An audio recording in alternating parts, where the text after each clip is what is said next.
আসসালামু আলাইকুম, আশা করি সবাই ভালো আছেন। গতকালকে ফেসবুকে একটা পোস্ট দেখলাম যেখানে কাঙ্গনা রানাওয়াত, ইন্ডিয়ান একজন ফেমাস অ্যাক্ট্রেস প্লাস হচ্ছে পার্লামেন্টের মেম্বার, সে লিখেছে, একটা মন্তব্য করেছে যে বাংলাদেশি হিন্দুদের নিরাপত্তা নিয়ে নাকি সে খুব চিন্তিত। তো আমার জানতে ইচ্ছা করছে, কয়েকদিন আগে চণ্ডীগড় এয়ারপোর্টে তার নিজের দেশে একজন পার্লামেন্ট মেম্বার হয়ে তাকে যখন সজোরে কষে একটা থাপ্পড় দিয়ে তার মুখের মধ্যে 5টা আঙুলের চিহ্ন দিয়েছিলাম, তখন তার নিরাপত্তার চিন্তাটা কোথায় ছিল?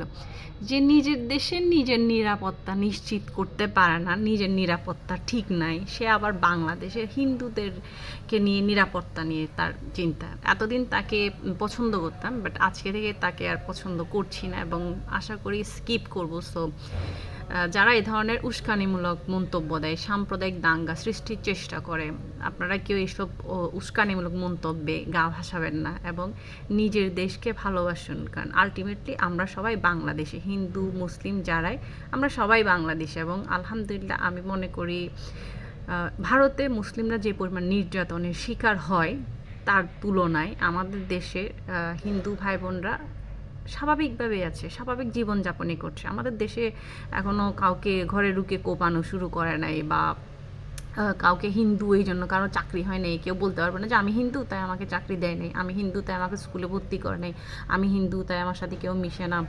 সুতরাং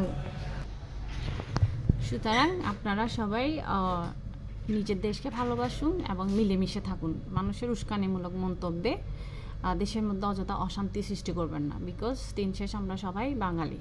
আল্লাহ হাফেজ।